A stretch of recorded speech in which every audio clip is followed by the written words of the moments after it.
हमीरपुर से इस वक्त एक सनसनीखेज और बेहद गंभीर मामला सामने आया है, जहां एक नाबालिग बेटी की आबरू से खिलवाड़ और अश्लील वीडियो वायरल होने के आरोपों ने पूरे जिले को उबाल पर ला दिया है। आरोप है कि युवक ने नाबालिग को प्रेम जाल में फंसाया, उसके बाद शोषण किया और फिर सोशल मीडिया पर शर्मसार करने वाला वीडियो पोस्ट कर दिया। परिजनों का कहना है कि जब वो न्याय की आस लेकर थाने पहुंचे तो पुलिस ने समय रहते कार्रवाई नहीं की। बस यहीं से भड़क उठा जनाक्रोश। थाने का घेराव हुआ, नेशनल हाईवे जाम हुआ, बाजार बंद हुए और मामला सड़क से लेकर थाने तक तुल पकड़ गया। देखिए हमारे सहयोगी अमित नामदेव की ये पूरी रिपोर्ट, जिसमें शामिल है जमीनी हालात, पीड़िता की आवाज और प्रशासन का जवाब। हमीरपुर जिले में सुमेरपुर थाना क्षेत्र में नाबालिग युवती से जुड़े गंभीर आपराधिक मामले को लेकर हालात बेकाबू हो गए। परिजनों का आरोप है कि एक युवक ने नाबालिग को प्रेम जाल में फंसाकर उसका शोषण किया और अश्लील फोटो वीडियो सोशल मीडिया पर पोस्ट कर दिए। मामला सामने आते ही इलाके में आक्रोश फैल गया।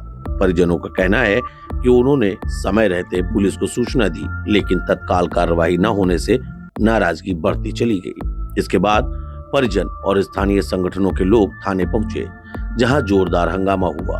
हालात यहां तक पहुंच गए कि नेशनल हाईवे 34 पर जाम लग गया और सुमेरपुर कस्बे में कई दुकानें बंद रही। बताया यह भी जा रहा है कि युवती के परिजनों ने थाने में लिखित तहरीर दी थी। कार्रवाई में देरी के आरोपों के बीच पीड़िता के भाई ने भी आत्मदाह की चेतावनी तक दे डाली। खान है बाड़ा, उसका लड़का फान खान बाड़ा, उसने मेरी बहन के साथ अश्लील वीडियो बना के वायरल किया था, इसलिए सब ये लोग मेरे साथ जुड़े हुए हैं। अब तो इतना करते हैं। अब आगे आपकी मांग क्या है? और अगर हाल ही में कार्रवाई की जाए। सीओ साहब अंदर बोल रहे हैं कि आप लोग हमको शाम तक 72 घंटे का टाइम दीजिए, हम कार्रवाई करेंगे, लेकिन हम मुझको हाल ही में कार्रवाई चाहिए। अगर कार्रवाई पुलिस प्रशासन नहीं करता, उसके बाद आपका कदम क्या होगा, क्या सोचेंगे आप? मैं अपनी यहीं पर जान दे दूंगा।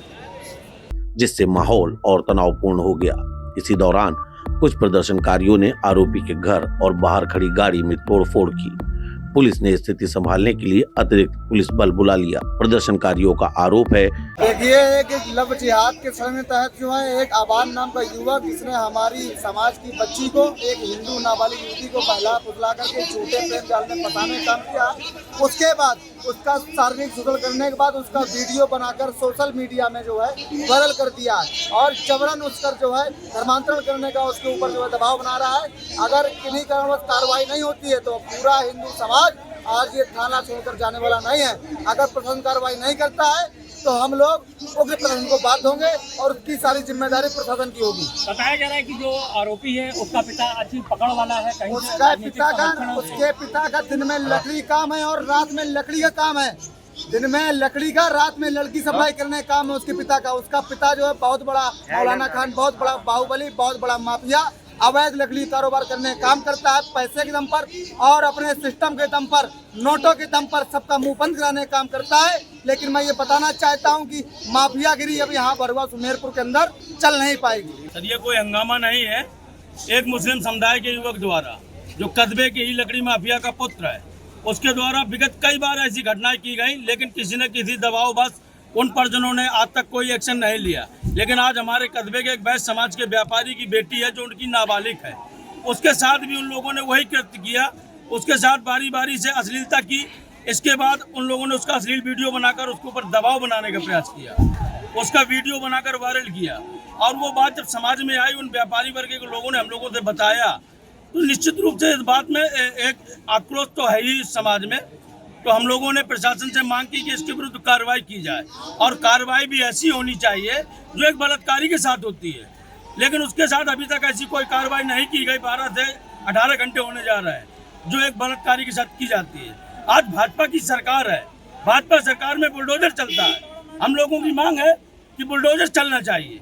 अरे अगर अभी प्रशासन कोई कार्रवाई नहीं करता तो आपकी तरफ से क्या होगा? हम लोग इस थाना प्रांगण को छोड़कर और इस रोड को छोड़कर जाने वाले नहीं है जब तक सख्त कार्रवाई नहीं होगी, बुलडोजर एक्शन नहीं किया जाएगा। चूंकि इनके पिता ओबीसी की पार्टी से विधानसभा चुनाव भी लड़ चुके हैं, ठीक है, ये पूर्णतः मुस्लिम समुदाय के लोग हैं, पूर्णतः उसी मानसिकता की इनकी। तो ये लव जिहाद का मामला है। बिल्कुल। ये आरोपी एक स्थानीय कारोबारी का बेटा है। वे यह भी दावा कर रहे हैं कि आरोपी के परिवार की राजनीतिक पहचान है। हालांकि पुलिस का कहना है कि मामले की जांच तथ्यों के आधार पर की जा रही है और किसी भी तरह का दबाव स्वीकार नहीं किया जाएगा। पीड़िता के पिता से तहरीर प्राप्त कर ली गई है। तहरीर प्राप्त करने के बाद सुसंगत धाराओं में मुकदमा पंजीकृत किया जा रहा है। अभी एफआईआर की कॉपी जो है जो पीड़ित के संबंधित हैं उनको दे दी जाएगी और मुकदमा पंजीकृत करने होने के बाद टीम गठित कर दी गई है। तलाश जारी है और सुसंगत धाराओं में वैधानिक कार्रवाई की जाएगी। सर, ये भी कहा जा रहा है कि जिहादी मानसिकता के लोग हैं और इस तरीके की इससे पहले भी कई घटनाओं को अंजाम दिया गया है और इसी के साथ ही जो अवैध संपत्ति है उसका उपयोग कहीं न कहीं जिहाद फैलाने में किया जा रहा है। धर्मांतरण का भी मामला सामने आ रहा है। अभी तहरीर के हिसाब से जो मुकदमा में धाराएं बन रही हैं वो उसमें मुकदमा पंजीकृत किया जा रहा है और जो अन्य आरोप हैं उसकी जाँच की जाएगी और विवेचना की जाएगी।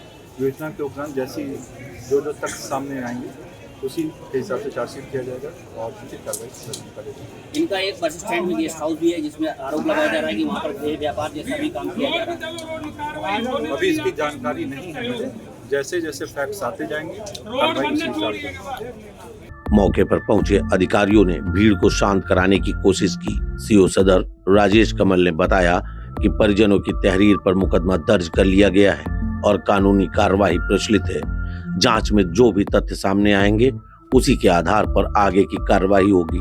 पुलिस ने शांति भंग करने वालों के खिलाफ भी सख्त कदम उठाने के संकेत दिए हैं। पुलिस ने आरोपी के पिता को पूछताछ के लिए हिरासत में लिया है। वहीं थाने परिसर में एक बुजुर्ग व्यक्ति के साथ मारपीट की सूचना भी सामने आई है, जिसे पुलिस ने नियंत्रित किया। प्रशासन ने स्पष्ट किया है कि कानून हाथ में लेने वालों पर भी कार्रवाई होगी। इसके साथ ही जिला प्रशासन ने जनता से शांति बनाए रखने की अपील की है। उन्होंने कहा कि नाबालिग से जुड़े मामलों में संवेदनशीलता और कानून का पालन सर्वोपरि है। सोशल मीडिया पर किसी भी तरह की आपत्तिजनक सामग्री साझा करना गंभीर अपराध है और ऐसे मामलों में सख्त धाराओं में कार्रवाई की जाएगी। हमीरपुर से एशियन न्यूज के लिए अमित नामदेव की रिपोर्ट। इस मामले से हालात इतने बिगड़ गए कि पीड़िता के भाई ने आत्मदाह की चेतावनी दे डाली। गुस्साई भीड़ ने आरोपी के घर पर तोड़फोड़ कर दी और थाने के अंदर तक हाथापाई की तस्वीरें सामने आई। अब सवाल उठता है कि क्या नाबालिग के साथ हुए इस अपराध में कानून ने देर कर दी? क्या आरोपी का रसूख कार्रवाई में ढाल बना? और सबसे बड़ा सवाल, क्या पीड़ित परिवार को समय पर इंसाफ मिलेगा? मौके पर प्रशासन मौजूद है, पुलिस कार्रवाई की बात कर रही है, लेकिन हमीरपुर की सड़कों पर गूंजता गुस्सा एक ही सवाल पूछ रहा है, बेटियों की सुरक्षा आखिर कब प्राथमिकता बनेगी?